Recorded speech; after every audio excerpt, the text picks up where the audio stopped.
we are. Welcome everybody to Love Speaks Love. I'm your host, Denise, and my beautiful guest today in the jungle in Costa Rica is Alisha Young Hall. Welcome, sweetheart. Thank you so much. Excited to be here. Now, I'm just going to double check that everything is in order and share it to a few places. Perfect. I'll do the same.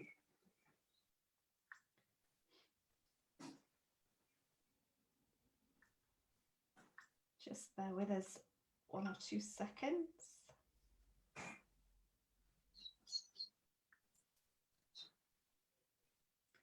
Thank you, everybody that's joining us. Thank you, Candice.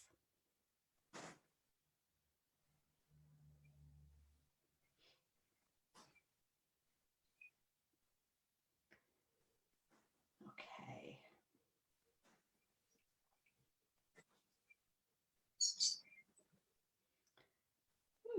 Just can't find the places I normally share it to.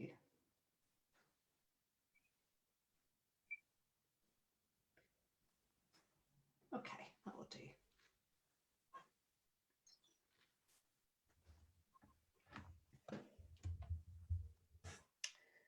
Okay, so last week with Candice, we began a bit of a journey with the gene keys, and we started off by talking how it impacts on us personally.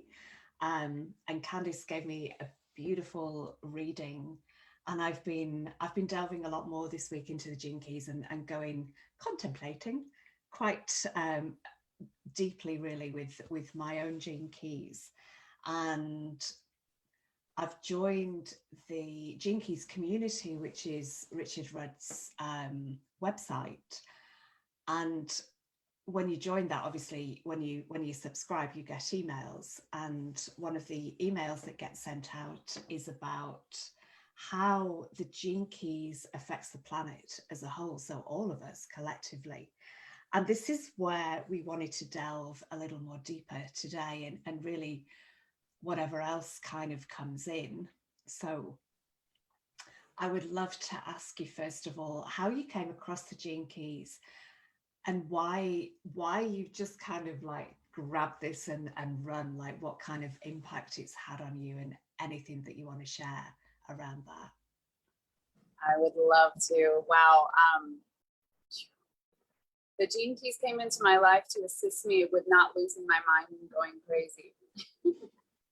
I moved to Costa Rica and I just kind of started the awakening journey after the I had a near-death experience, but then there was a solar eclipse August 2017. And before you knew it, my whole life was changing. After almost a year after that solar eclipse, I was in another country.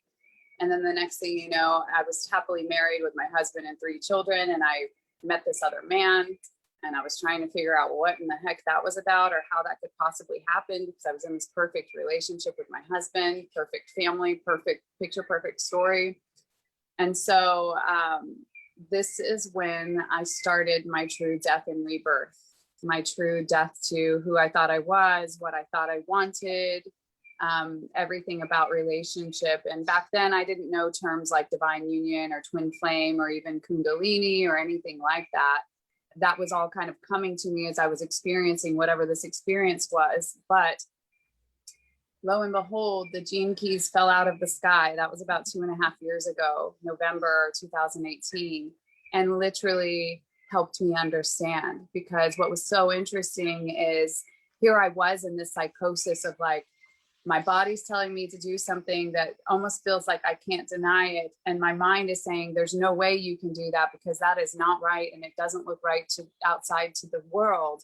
And yet these Gene Keys came in. And when I looked at my profile, one of my specific codes, which was in my radiant sphere, which was about what keeps you healthy, was code number 29. And this code in particular was specifically said, if you find yourself having an attraction to another person while you're in a committed relationship, at the end of a 7-year cycle, down to the details, because I've been with my husband for 14 years total, then it may be time, it's either going to be time to really do something with this current relationship, or it might be time for something else. And I was like, is this really real? is this really happening? And it was putting a context to the story. It felt a little Twilight Zone, I would say. It felt a little wild. It did not give me the confidence to make the choice at the beginning. I actually really allowed that to be an indication of go inside, do my own shadow work. I was asking myself, what is within me that I think I need to seek from the other outside of me? What is this really about? So I kept taking whatever I was experiencing out there, and I kept going inside. A lot of self-judgment, a lot of fear of rejection, a lot of fear of losing the image that I'd created for myself out in the regular world. And so really the Gene Keys helped me keep it all together. And it happened to be that my now partner, Eduardo, we are together now, he has the same codes as me. He also has this 29 code and this 30 code. And so it really softened the blow, I guess you could say. And it assisted my ex-husband, who is now still one of my best friends, who has specific codes that even kind of talk about some hard things happening in life that force you to surrender. And so we were all able to use the context of these keys to understand that we're really all here playing in an archetypal story. You can't help but see it. And so I've used these keys, I've used this blueprint to assist me in my soul's evolution and to integrating the highest aspects of myself into the human form. And now I use it not just for my individual well-being, but really I see the bigger picture of how it affects the entire collective. And the familiarity that I've gained with the experience over the 2.5 years, it's almost like, Gene Keys is based off of the I-Ching, right? Which is called the Book of Changes, which was created 5,000 plus years ago. And I call it the sacred text of the masters, but it was very encoded, and it's a little more difficult to understand I Ching. When you look at it, it's very cryptic and coded. And so I see that the Gene Keys is an evolution of that, because it's time for us as the masters to wake up to our truth and our divinity. And so there's more language to understand and to activate our DNA and help us remember. And so I almost see it like, not almost, I absolutely see it and use it as a fortune telling tool, if you could say, or a forecaster, or seeing in the future, or some kind of oracular structure to kind of see the patterns that we are all experiencing, although through different lenses and perceptions of reality based on whether we're in the shadow or we're in the gift or we're in the acidic frequency. So. Yeah, beautiful. Thank you. I love what you said there. And it feels to me, because, considering where you're at now and when you awakened, you've had this, what seems like a real exponential growth. Like, it feels like you've been on your awakening journey a lot longer. And I feel that the Gene Keys has probably got a lot to do with that, of like fine tuning and honing into what you need to hone in on. And it almost feels like when people are awakening, I don't know when in their journey, but as soon as they get a hold of the Gene Keys and start working with them, it's so helpful. So for me, having my reading last week, I felt like it kind of vindicated some of the stuff that I've been struggling with, that you give yourself a bit of a hard time over.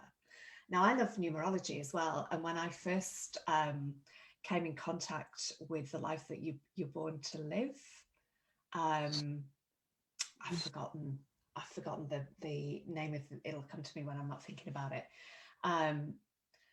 And that was really helpful too, because again, it showed me some of the areas that I've come here to work with and come here to learn. So of course they're going to be difficult, and they're always the things that you're like, oh, really? Am I still, this one still, like, really? But when that's your purpose, or, it's the shadow that you're here to like work through, and of course that's how it's going to be.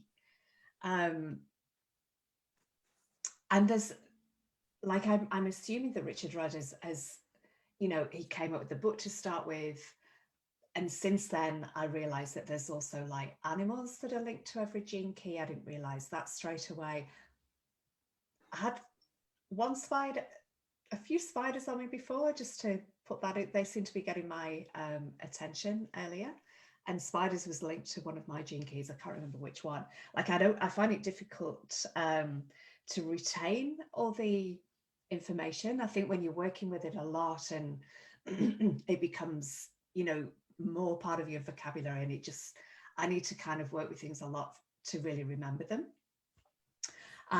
But there's so much more to it. And I love the planetary aspect as well. Like that, can you share around that, like how, because I can get, I suppose it's the same. It's to do with the astrological stuff, but it's that kind of blows my mind a little bit, really, that there is like that the planet is working through and processing certain gene keys at certain times.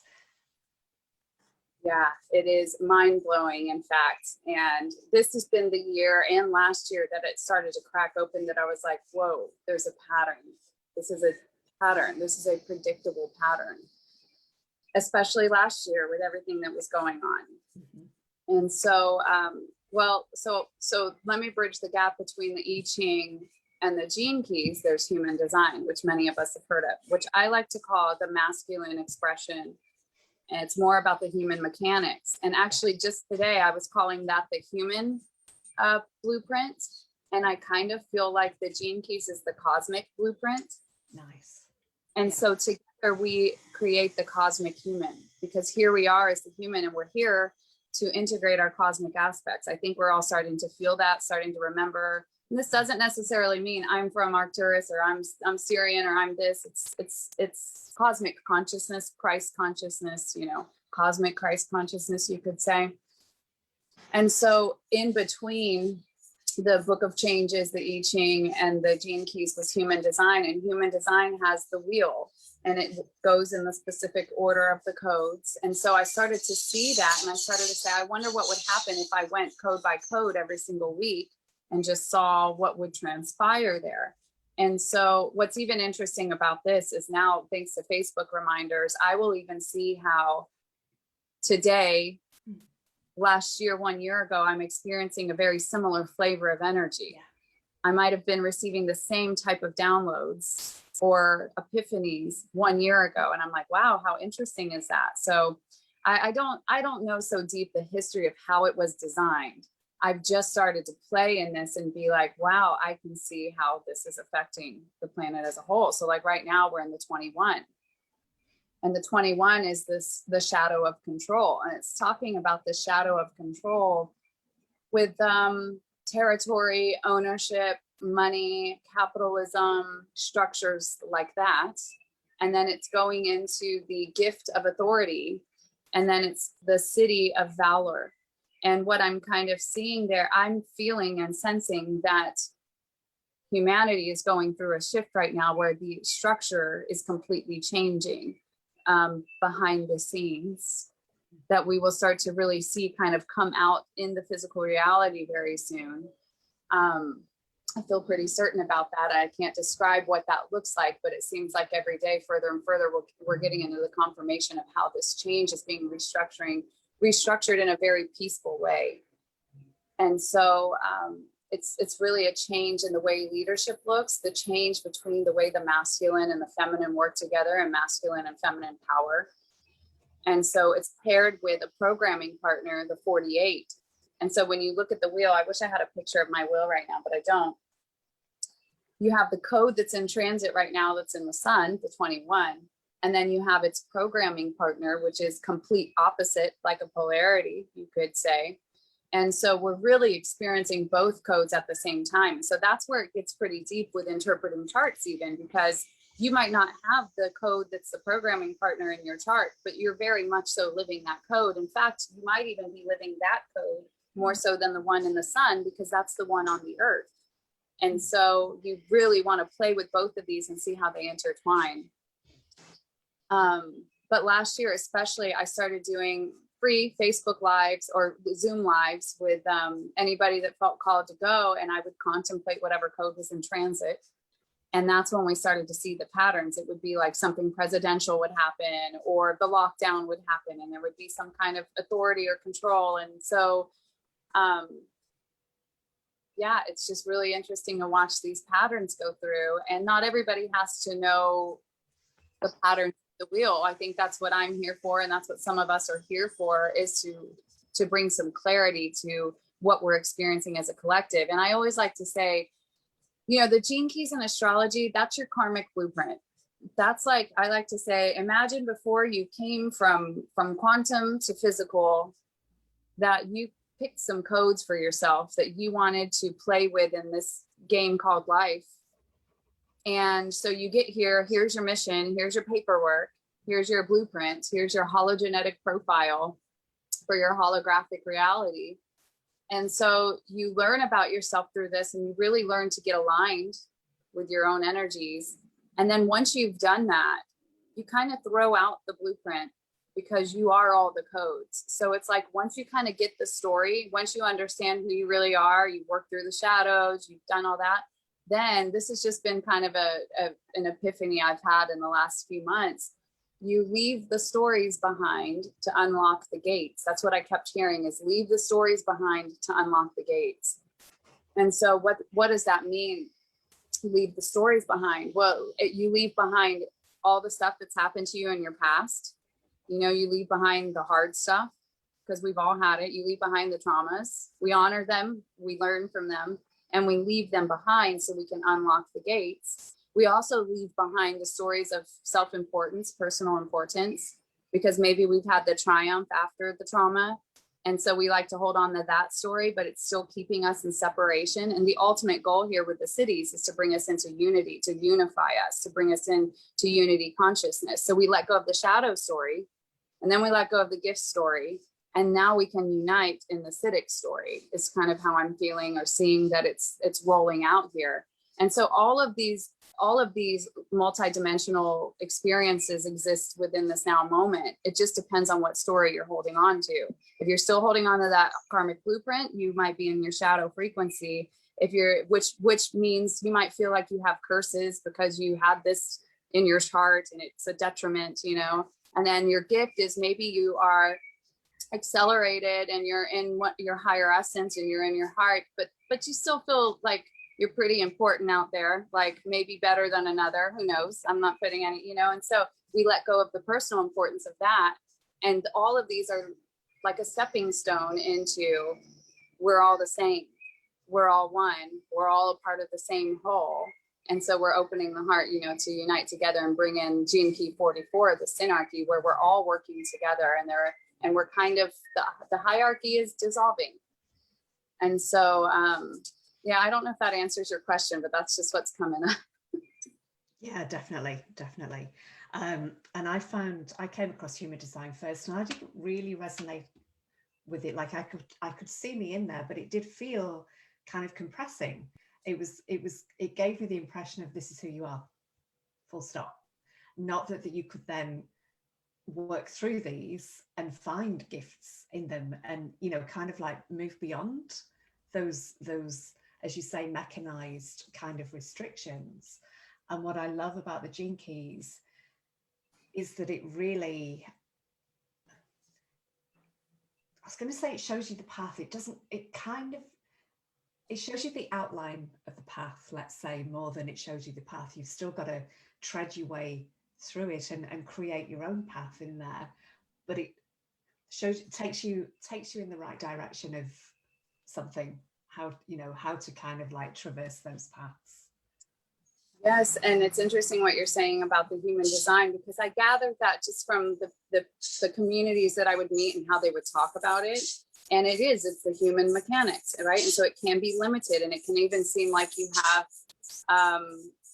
curses almost in your chart. And so again, going back to where I said, leave the stories behind to unlock the gates. That's really what I mean, is that once you leave the stories behind, now you unlock the gates, you access all of the codes. You are all the codes, you access all the codes, you unlock all of these gates, and you start to embody what I would call the superhuman. And that can only be done through an open heart. That's the portal, the 0 point, right? But I could see that the human design had some restrictions to it. And that's, I mean, exactly it. It's called human mechanics. And so then it's as if, once you understand the design, now there's some important things to pull out of there, like how to make decisions. I used it for that kind of guidance, and the strategy and the authority. And I used it to understand how I process emotions.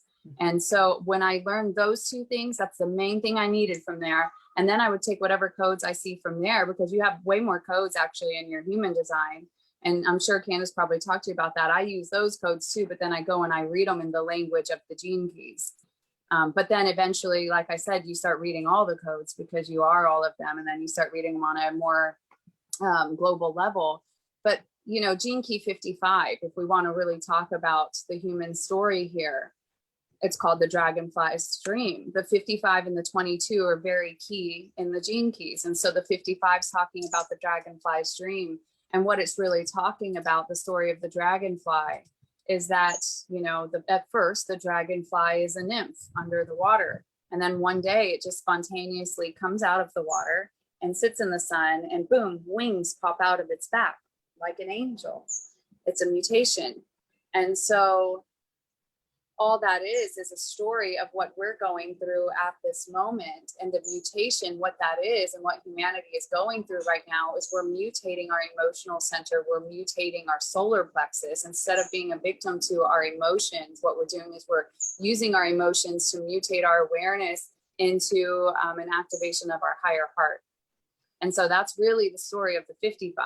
And ultimately, I like to tell everyone, regardless if you have the code or not, go read the story of the 55, and then go read the feminine principle of the 22 before you even go into your codes, so you can get a grasp on what's really going on here. And the 55 really brings in and talks a lot about the continuation of the harmonic convergence, the aeons and the epochs, and it's shifting from the shadow of victimization into the gift of freedom and the city of freedom. And so that's where we're all at right now in our awakening, is that we get to choose. Freedom is a choice. We get to choose if we're going to hold on to the victim story and the shadow consciousness, or if we're willing to shift from the nymph under the water to step into the sun and open our hearts. And then eventually we're born again. Our wings bust out of our back, and we're flying. We're the phoenix. And that's where the true freedom lies. And unfortunately, we can't have victim stories and freedom stories in the same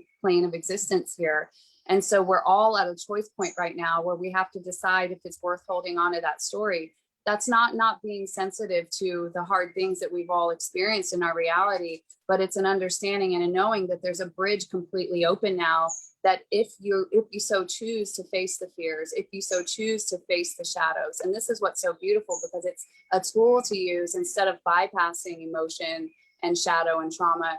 You've got to go down in there, and you've got to make love to your shadow in order to see the light. And so it's a beautiful tool for me, because I'm so passionate about that it's nothing personal, that I can walk them through that journey. And I'm a Scorpio with 5 planets in Scorpio. I'm all about the death and rebirth. This is my job here. I'm here to teach that and guide the collective in dying in a sweet, gentle, loving, compassionate, and tender way as much as possible. Amazing. And one of the things that I love about the gene keys as well is the fact that it is about the genes. It's about, what's held in the genes, maybe not so much about genetics for that, the meaning behind that word, but it's taking the genes from the science into the art. And I think, I can't remember how Richard Rudd has worded this, but it's like genetics through a poet. It's how a poet would talk about the genes, which is just so spot on. You know what? It's science. I think I've got a package. If you carry on. Oh, sure. I'll just go to the door. Oh, this is perfect. This is bridging science and spirituality, you could say, or it's bringing the doctor's story down to the human level of our own understanding of how to work with ourselves and become our own healers.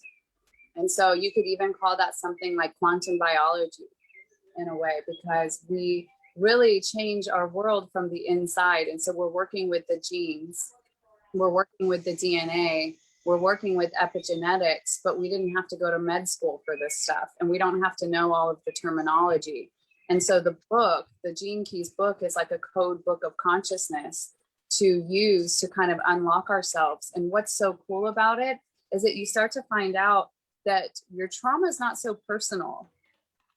So, you know, the trauma that you've experienced and the trauma that you might feel in your body, it actually isn't so personal. You could say that it's corrupted data in the DNA. You could say that it's collective data that exists within all of our DNA. So it's not so personal. So then all of a sudden you can say, okay, if what I'm feeling here, what I'm going through here is really about a collective story that's stored in the cells of my body, it makes it a little easier for me to understand that and see it from a higher perspective and to be able to recode myself. And so that's when I get into cancel, clear, delete, cancel, clear, delete, cancel, clear, delete the ancestral programming in my DNA, renew my DNA, restore my DNA, restore my cells. And it's talking about working with your DNA and being able to speak to your DNA and being able to shift your DNA. And not only because we're connected to all of the cells of humanity, this isn't just a single story here. When we do the work, it ripples out to the others. And so this is in fact the way that we bring on the collective awakening, which is happening right now, because enough of us have gotten down into ourselves and we've started to figure out the story. And it's about shifting from the mind into the heart. It's about shifting from the science and the logic into the deeper essence of understanding who we really are, which is starting to work more with the energetics, which is how we create our reality in the first place, because the physical matter is only a reflection of our light and matter of our energetics. So now you start to learn, when you have an issue or a struggle on the outside, it's not about, I need to figure out how to fix this outside of me. No, it means you go inside and you recalculate, you recalibrate, you recode something within here. And then, like this, in a quantum snap of nonlinear time and no gravity and matter, now you start to reflect out or project out a different reality. And it works just like that. And I just started playing with that as a hypothesis, I guess you could say, or an experiment, because why not? And realize that this is absolutely 100% true. And it's how it works. At least it's how it's worked for me. And it's how it seems to have worked for the people that I introduced the information to. Amazing. And I've worked with DNA stuff for a long time, since I learned theta healing. And theta healing, it's a lot about, you know, ancestral stuff, past life, whatever it is. So I've been working with DNA stuff, and I love how this kind of marries that. And we've talked in the spiritual community about 7 generations back and 7 generations forward. But we've got the DNA from way before that. And I've felt for a long time, we're not just doing 7 generations, even though that's a lot. We're going back to the beginning. We're going back to, and, you know, even if some of the stories are true about us being seeded as well, that we don't just have, that we have DNA from elsewhere in the galaxy, then we're also working with that through this and healing, not just on a planetary level and a personal level, but actually way beyond.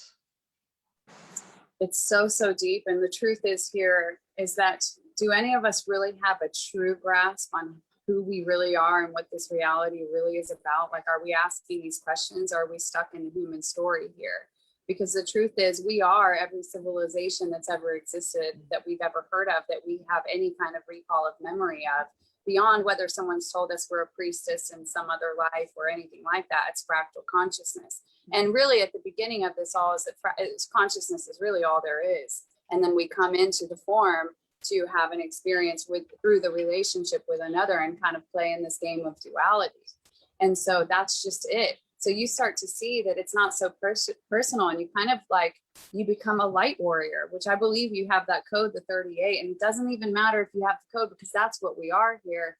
And you start to really take this stuff on and be like, okay, interesting. Number 1, let me understand what I'm feeling. Number 2, I will say this too. We go beyond, in fact,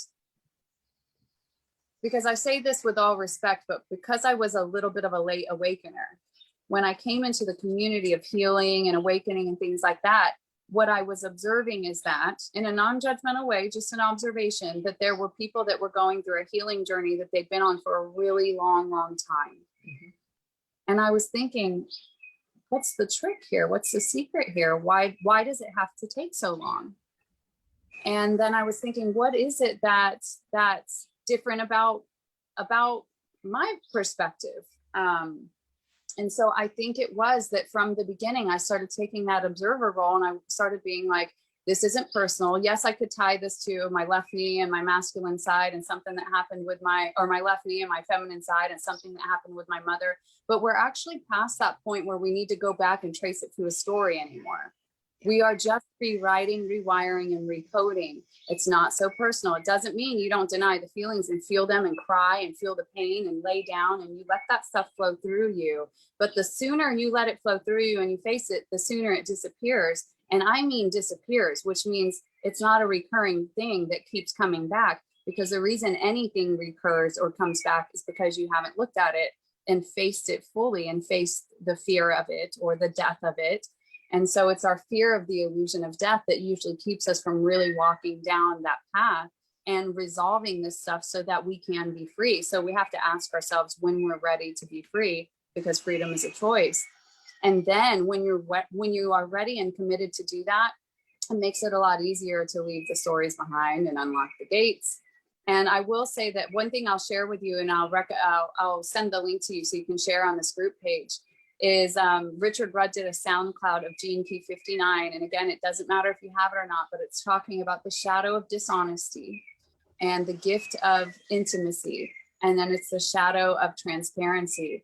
And he really talks about this. He really talks about why it's hard sometimes to look at the trauma in the body. And when we understand that it's not just all ours and it is from generations past, it makes it a lot easier. It's like, why wouldn't you want to resolve that? And when you resolve it in yourself, you become a hero for the past and the future.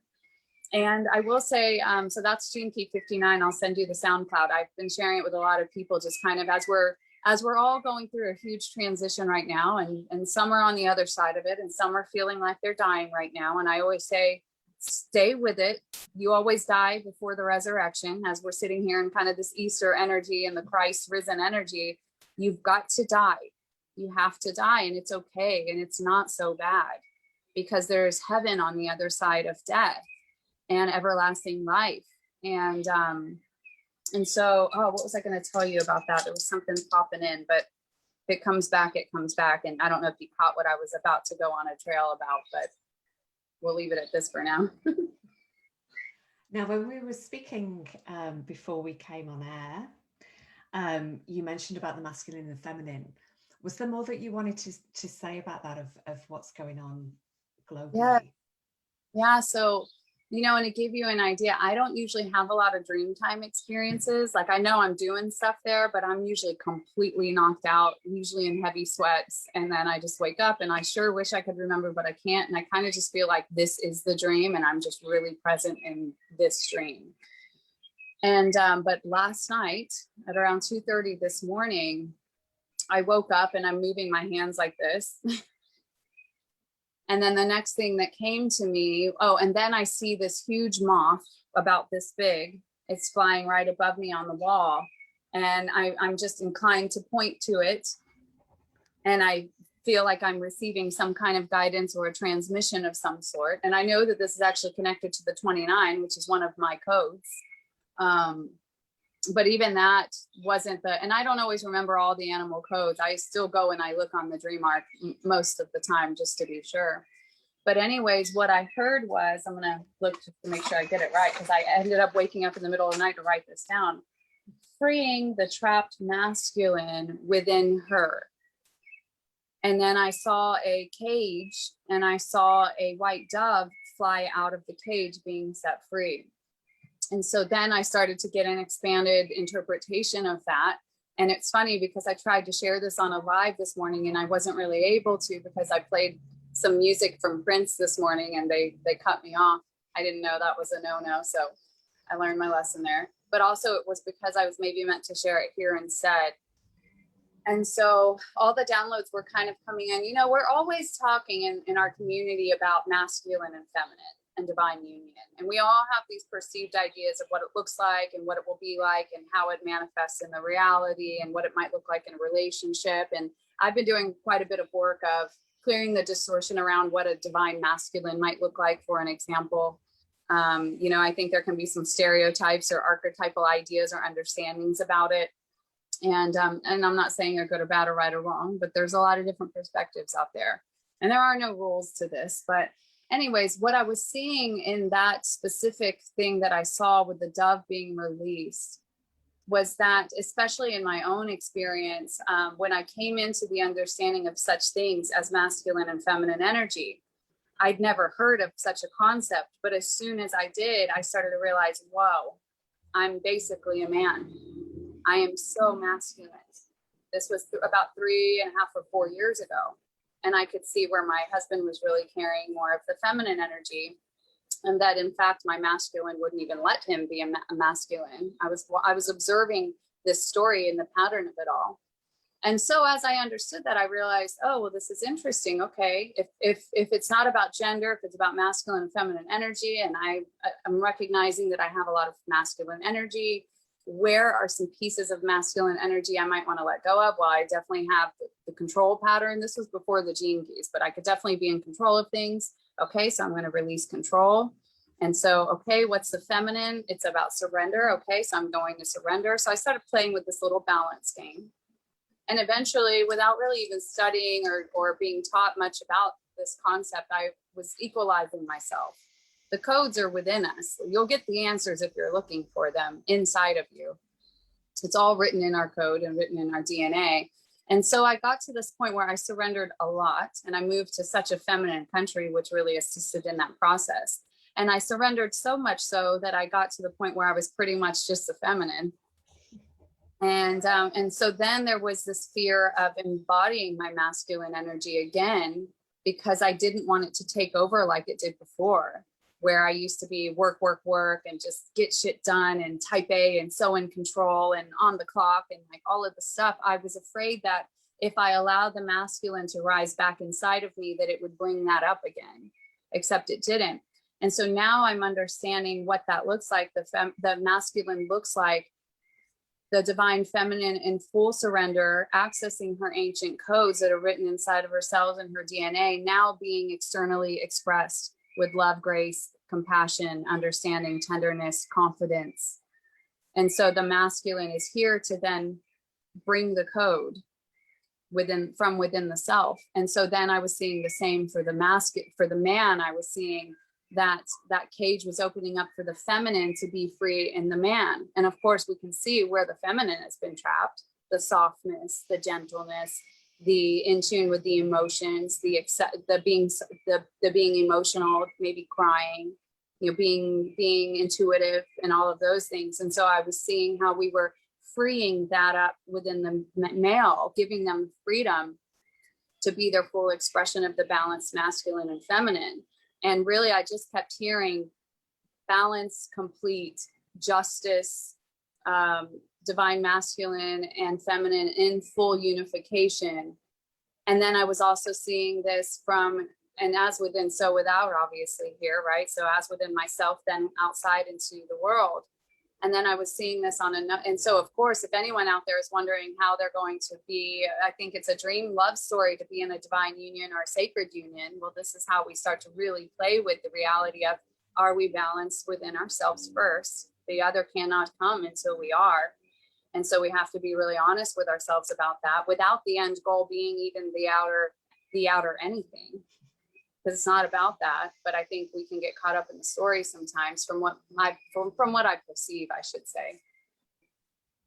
Because ultimately, if that's really true, that you're unified within, when that counterpart comes, there's really nothing else to resolve, because we've done it energetically within the self. So then you don't really find yourself in conflict so much, which, speaking of conflict, is Gene Key 6, and the shadow of conflict.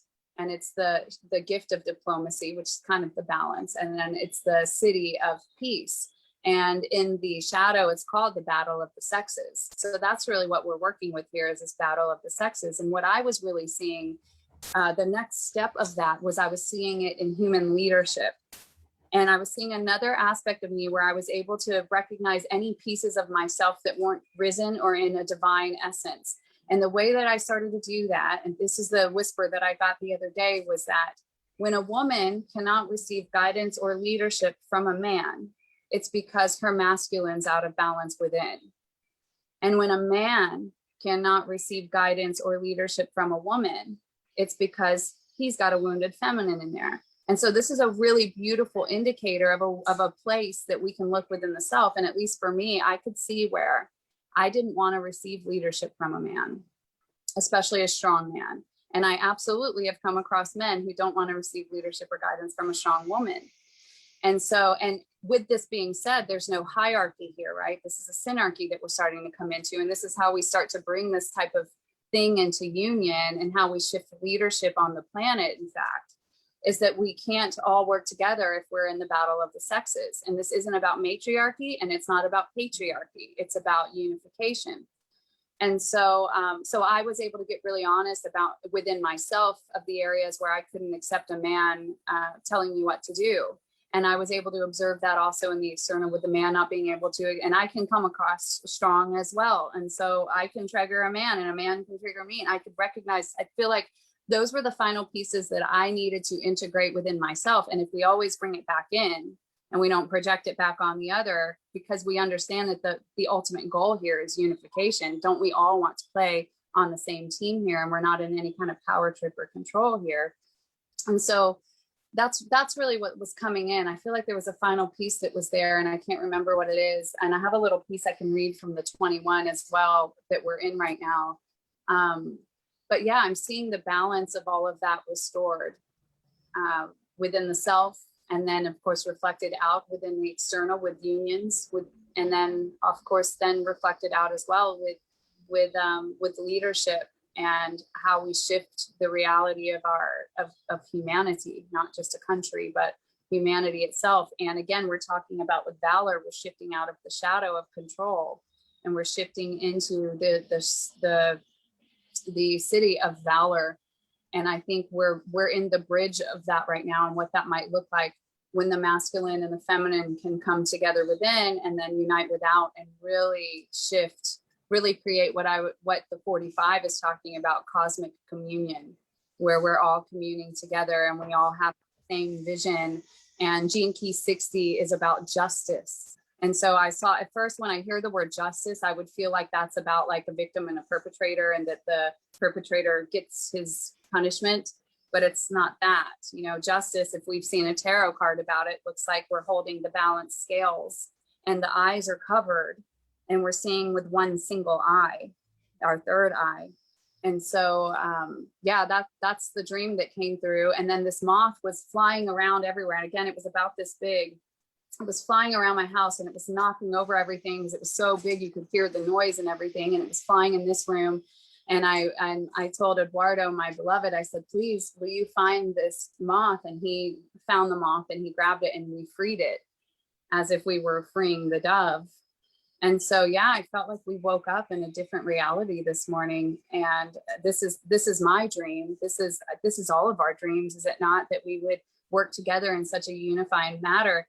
And, you know, in Gene Key 37, it talks about when a family unites, they have enough power to take down a human government, to take down the government. When the family is united. Oh, thank you so much. Eduardo just brought me these beautiful flowers, purple flowers. Amazing. Beautiful. And so, oh my gosh, they smell delicious. So that's the other thing I was seeing, right? Let's say that the masculine is represented by the color blue. And let's say that the red is represented by the color, or let's say the woman is represented by the color red. And so when you mix those colors together, you get the purple, you know, and it's like, and that's the crown. And so here we are in this coronavirus and this crown thing. And it's always been to me about the heart. Last year, exactly yesterday, 1 year ago, we were doing our grid work, and we saw the 144s everywhere. And we were being taken to a church that had these bells that had pictures of hearts with crowns on them and angels on the top holding staffs. And I was receiving this download that corona, which is crown, right? Mm-hmm. And cortisone, which is heart, if you look at the words, the letters, corona and corazon are the same word except one letter, which is the Z. So the heart and the crown are the same. And then there's the Z. And what is the Z but 0 point? And so bringing it into the center, bringing it into the heart, and understanding that this is where we create our reality. And when we unite this thing together with others, we create an electromagnetic field that changes the reality. It changes the world. And we are multidimensional beings. We must not forget. And we are quantum beings. We must not forget. So these shifts and these transitions and these revolutions and these rebirths, they take place out of linear time, out of gravity, out of matter. And like the law says, like it works. The only law that I know is as within, so without. And that we are all one expression of the one. Those are the only laws that I really understand to be true. And so yeah, that was my dream. Wow. So a few things to say to that. First of all, to me, moth represents illumination because it's always flying to the light. So that's kind of like beautiful that it was a moth.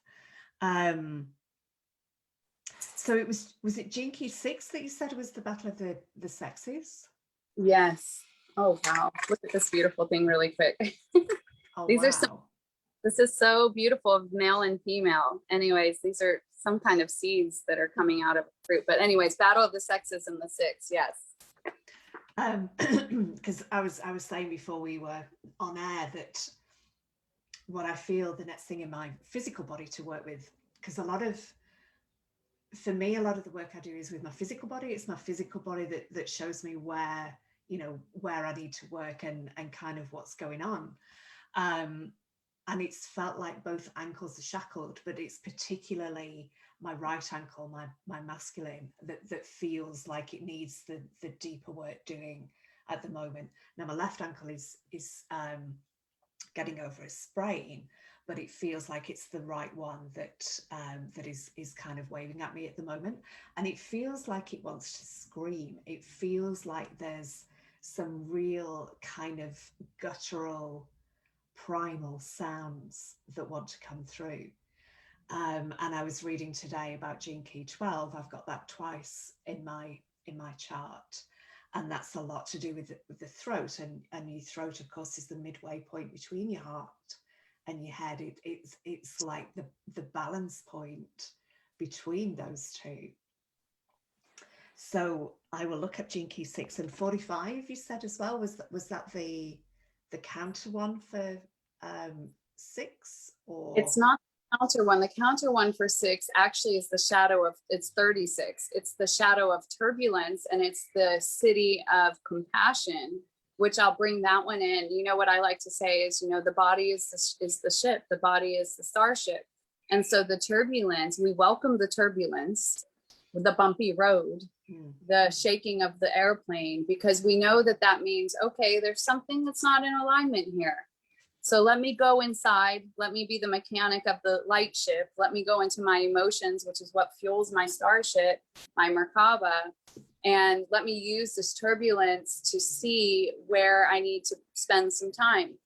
And so it's through this process from turbulence to the gift of humanity. And that's the heart center point. And then that brings you into total compassion. And what is compassion but understanding that we are all the one, and understanding that even the bad guy that we perceive out there probably had a pretty rough experience in their life to even bring them to the point that they would become what is perceived as bad in this theater of duality that we're playing in here, and judgment and projection. And so, but the 45, the reason that I brought that one up is, eventually it talks about the end of money. But I brought that, and it's talking about, which is quite fitting for the time with it being Easter week, it's talking about the communion with Christ, and the blood and the money are like the bread and the wine. And so I could certainly read you anything out of these keys if we have time, or if you feel interested in that. But that's the 45. And actually I just did a live on my page where I just read it. and I talked a little bit about it. So if anybody's really interested, feel free. You can just go look at it on my page. I just felt called to, what I felt called to do was grid in the ring of prosperity, because there's this thing called codon rings where certain codes come together as well. And I don't know if you follow too much with the galactic or the Mayan calendar stuff or anything like that, but I'll show you something I figured out yesterday. Yesterday, I figured out within this chart, this is called the galactic matrix, which I believe is what we've all, shifted to. And it goes down and it goes down and then it goes down every single day. Well, we happened to be, yesterday we were here in this 106, and now we're going into the 107. I know you can't see this too well, but just to give you the concept of what we're talking about here, these black shaded ones are called galactic activation portals. And so we just started a 10-day galactic activation portal structure or corridor. And so there's a purpose for that. And there's power in what we do in these days to grid in this galactic portal that we're opened up to, and we're deeply connected with not only our own telepathic transmissions and deeper understandings. Once we've moved through our emotional states, then we can start playing with regridding the earth without distortion. And so these galactic activation portals are here to really assist us in letting go of what we need to let go of, so that we can really get on with the work we came here to do, which was to regrid the earth and to shift the frequencies of the earth and to rewrite this story, this human story, to a cosmic human story. Amazing. And I just wanted to say as well about, because you alluded to this, that we're moving out of a patriarchal kind of time system. And it's never felt quite right that we're going into a matriarchal. I see the divine feminine rising, but as you say, it's so that it's then synarchical. Is that how you'd say it, where it's balanced, rather than one being above or leading or controlling, but that it's more in balance. And I love as well that it shows us so much more about our DNA, that it's not just about the color of your hair and the color of your eyes and how tall you are. It covers everything. It's so much deeper. So much bigger than and that's, I think, one of the things I was going to bring up is this, back to that 6 in the battle of the sexes. There's some history in our DNA when the man was in control and when the woman was in control, and we all have a little bit of a heartburn about that. And that's what we've been healing right now, in order for us to, to truly be united and to truly work together. And so the coming of the queendom is what the synarchy is called. Well, it's the queen within us all. It's the queen within the man as well, that he's also denied, because, the work I've been doing the past week or two, my grandfather's been coming in quite a bit, and he was a Vietnam vet, and he wore his hat proudly every day. And he was proud to be an American where he knew he was free, except we know that's not true. And he was showing me these past couple of weeks, and I knew it to be true anyways, by the hardness of his face, by the hardness of probably most of our grandfathers, especially ones that were in war in any way. These poor men were, and this is where compassion comes in, these poor men from childhood almost were forced to buck it up and to go to war, and being taught that killing people was right and fighting for things was right. And so this memory is stored in our DNA, but it's also passed down through my father to my father. I absolutely had my own anger and my own strictness and hardness that I needed to soften up. That would actually absolutely explain where my masculine energy was coming from, for sure, because I didn't have an in tune. And now my father is a totally different person, very much so balanced, because he had his own awakening. But that's the stuff that we're healing. And so what's so beautiful is we never take it personal, what's gone on in our past and our family lineage. And we see the bigger picture of where all of this came from. And we find compassion for the child in the grumpy man, and the child within the grandfather of him and the father of him, and so on and so forth, that we are healing together through one another, so that this rise of the feminine can come. It's never just been about the feminine being on top here from a woman's perspective. It is about us freaking loving each other and making love with each other and birthing this new reality, because it does take two. Okay, we can talk about immaculate conceptions and things like that, but truly, it takes the man and the woman, and you've got to be fully healed in the masculine and the feminine to do the type of work that needs to be done to create the healed earth. And so here we are.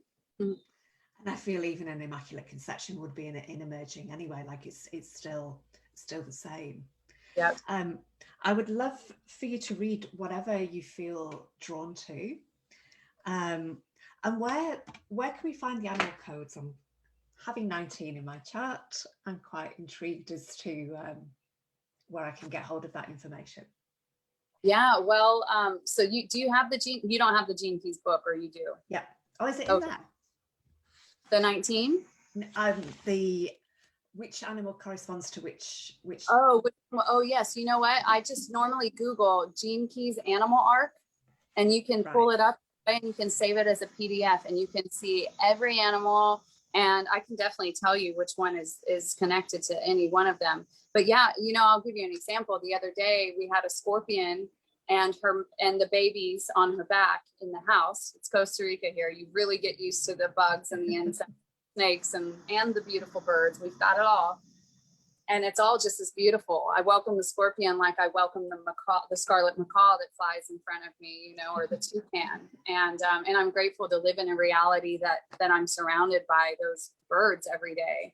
And that's interesting. I have the 8 and the 14, and the birds assigned to those two are the hummingbird and the toucan. And to my surprise, I'm in a location where it's it's not so common to see a toucan in real life. And yet I could see them pretty regularly. And if I don't see them, I hear them. They sound like a frog croaking, and the hummingbirds as well. So it's quite a beautiful story. There's something much bigger at play here. Let's just say I'm far convinced that there, and you know what? We all came for a beautiful love story. We ultimately, at the end of the day, we all did come for a beautiful love story. And it starts with loving ourselves so deeply that we love and accept ourselves, that we make the choices that are right for us beyond the archetypal standards or external expectations of what it's all supposed to look like. And when we do that and we trust, everybody wins. And I've learned that as well with my partner, my ex-partner, David, who I love so much. He did choose to go back to the States, and my 2 older children chose to go with him. And then before I was having my daughter, River, Eduardo and I have had a child together. She was born in January. River Amrita, River of Immortality. But my youngest son, Dyer, who's named after Wayne Dyer, who was born on Wayne Dyer's birthday. We're very connected to Wayne Dyer. He went back to the US to be with them for a while. We're kind of just playing with a total flexibility of how this all works. But, we rewrote the story about what a divorce has to look like, about what a separated family has to look like, and about making decisions based on social acceptance, because that's the thing about this mutation and the evolution of human consciousness and the evolution of the family, especially in Gene Key 37, it's talking about family alchemy, and it's talking about the ascent of the family. And so we must go beyond that. Our family is just our tribal unit. Yeah.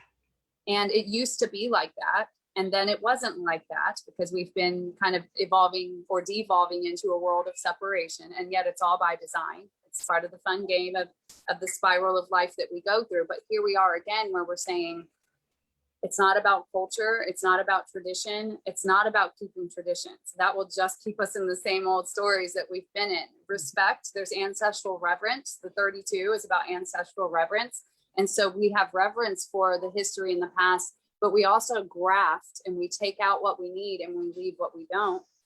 And so here we are now. We're creating what the new family looks like, and it's beyond blood. It's genetics, it's genes, it's DNA, because we are all one, we are all the same. And so that experience with us has been quite a shift in both of our consciousness and understanding, and that we can have the friendship and the support. And I know some people will talk to me and be like, oh, you're so lucky. My breakup was nothing like that. And I understand that may be hard. And I also understand that we can rewrite any story and we can shift and clear energies.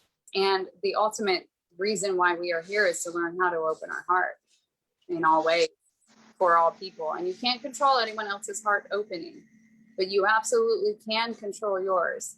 And when you open your heart fully, it is a force to be reckoned with.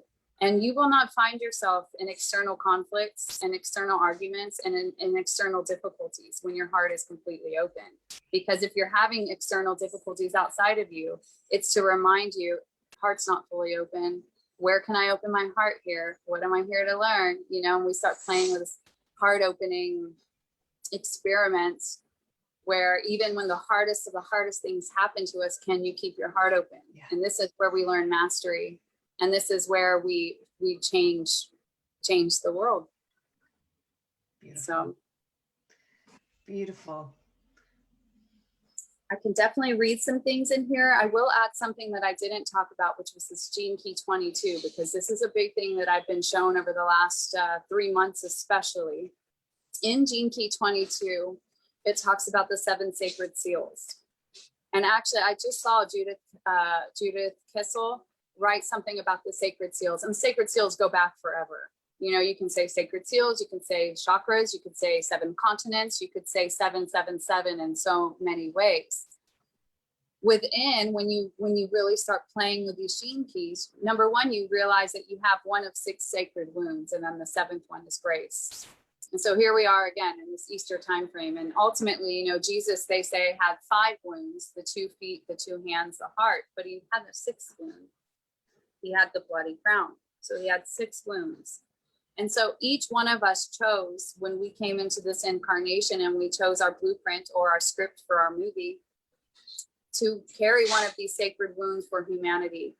And so within your codes, we're able to see where that sacred wound is and what it is and help you identify it. Now, what I've understood is, of course, there's the individual sacred wound, but there's the wounds of humanity. And so what I've been guided to teach and guide people through right now has been a 7 Sacred Seals teaching. And there is a 7 Sacred Seals book out there, but I'd say I'm doing it a little more of a quantum type of way. I'm just, whoever is ready, that's really ready to leave the stories behind and really ready to open the heart. I'm coming in there kind of like Kali. And I'm just bringing the fire, bringing my Scorpio energy that's here with embodying the immortality. And I'm assuring us that we don't really die like we think we are. The death we fear, in fact, is the death of the human identity itself. It's not about killing the ego, because it's not separate from you. It's about embodying the ego. And then eventually there is no such thing as separation between the human form and the God form, the human and the divine. That's what we're here to integrate in the body. And so anyways, the 7 Sacred Seals is powerful information, powerful transmission. And honestly, we could probably bypass all of our individual codes, even though they're fun to play with like a hobby, and go directly to the 7 seals and heal every wound that we have, with the understanding that on the other side of that, for an example, I was working with, right before this galactic activation portal opened 2 nights ago, I just felt the guidance. I was supposed to get on and I was supposed to do an invocation of Sacred Seal 1 connected to Gene Key 40, which is about divine will. And it's about healing the wound of repression. And it's associated with the root chakra, which I'm seeing as the base of the spine and the Kundalini, which I'm starting to have some visions that there is a huge ass wave of Kundalini awakening that's about to happen. It's going to bring a little bit of a shock to people that don't know what this is, just like it brought a shock to me. And so I use this to assist me in the process of what I would call a quantum phoenix, quantum rising. So I had the codes to kind of put it all together so that I could die a less painful death. I can't say it wasn't painful. We all, in fact, in the 22, it's called grace through suffering, or grace under pressure. We've all kind of got to walk through the pain. But like Gene Key 46, for example, is the shadow of seriousness, the gift of delight. On the other side is ecstasy and bliss. And these are our natural states when the Kundalini energy is flowing through the body all days, every day, because there is no constriction of the heart. There is no constriction of anything in the body. This energy, that is free energy. There is no shortage of this Kundalini, blissful, orgasmic energy flowing through the body. And, Gene Keys talks about the eventual sublimation of sexual energy, because why have sex if you feel like you're having an orgasm all day, every day, without the physical, sure, have some fun with it and everything, but There's no need to go seek that sensation because it's not rare. You have it all the time because you're embodying the truth. And that's our birthright. And so it's the thing is that these seals are wounded.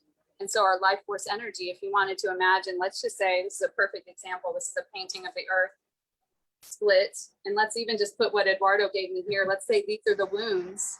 And so the life force energy is like leaking out. And so now we go to these wounds and we start to address them one by one and we heal them back in. This is like a C-section scar almost. You know, we heal it up and now that life force energy is flowing through our body all day, every day. It is our birthright.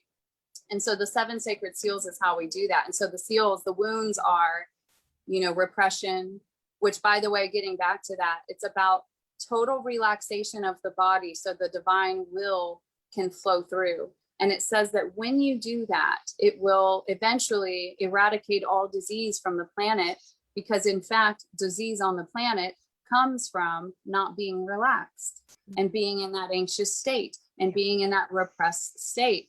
And so that's the beauty too, is that there's the blessing and the curse. So we have the wound, and the wound eventually leads to the healing. And so there's guilt, there's shame, there's rejection, there's the wound of separation. So there's 6 different wounds that we can experience here. And so anyways, the 7 sacred seals is fantastic. And I know that at some point I'm probably collaborating with some others. I'm doing this kind of individual, or me and Eduardo do it a little bit together with toning and sound. But eventually we'll probably create a little something, because we want to assist humanity. The more that we can all clear the old stories, the more we can ascend, which is all of us just embodying our God self, our divine self in the form, bringing it down to the physical plane. It's not about getting flown away in a spaceship. It's about being right here, right now, not running from the human, and defying all odds that this physical vessel could hold the grace of God within it. And we are worthy of that. And this is what we chose. We just forgot that we are the daughters and sons of the one, and that we are all one. And so that's where I see the magic of the 22 really quantumly shifting and allowing us to clear through, because I think we're all kind of coming to a point where we're finally ready to lay it all down. Yeah. You know? So let's see. So I wanted to read the end of the 21, kind of in regards to the leadership that we were talking about with the masculine and the feminine. I'm just going to read the very last page of it. It says,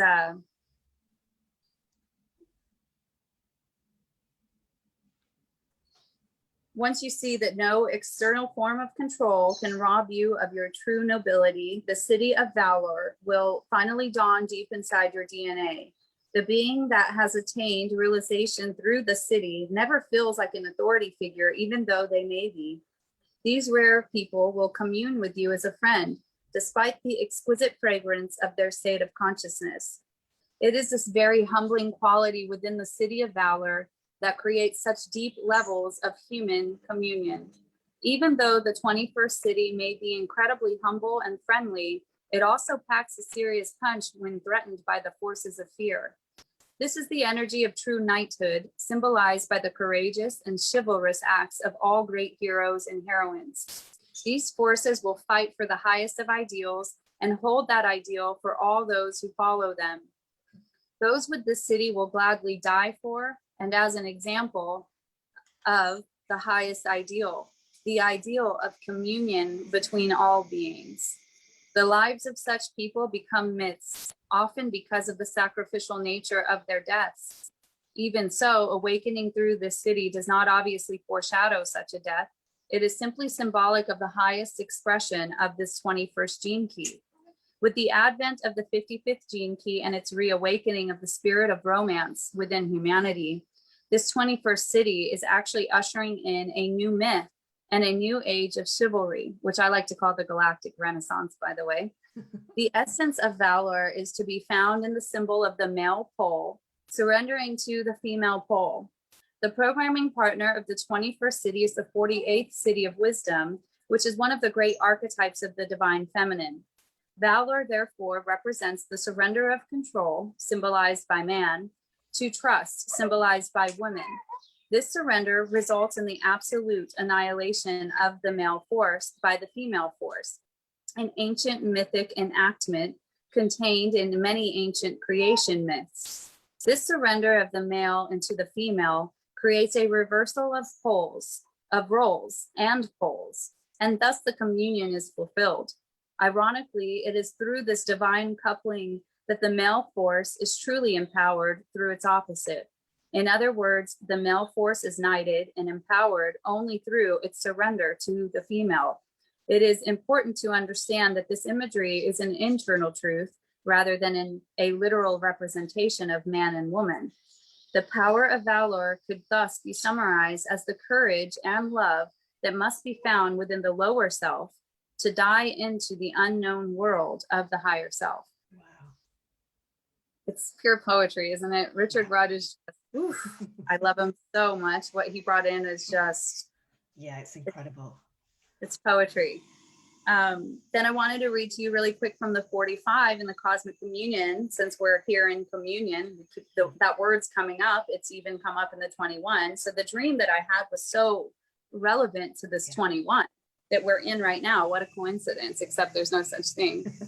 And so let's see, it says, the initiation of communion also shares its name with the 45th city, which describes the great mystery of the taking of the sacred sacrament.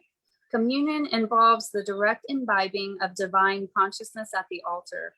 In entering into this field of frequency, you are transcending all sense of being separate from others. This is symbolized by the blood of Christ and the final breaking up of the karmic residues held in your body. So we're laying it down at the cross, all of the karmic stuff. For the grace of Christ to enter you, you must be willing to make the ultimate sacrifice, to give up your lower bodies and their desires, feelings, memories, dreams, and knowledge, and to be taken over by a greater being who has all along been waiting within you. To enter through this great initiation is to die into the second aspect of the sacred Trinity, the Christ. In the far distant future, at least from the viewpoint of our current awareness, the 45th city will flower throughout humanity. Not only will this bring an end to money, but it will slowly bring an end to food. As our collective frequency mutates our biological bodies, so the body of humanity will evolve to live on the frequencies of light. This is outlined in the 6th and 47th cities and is programmed into the future of humanity through the codon ring known as the Ring of Alchemy.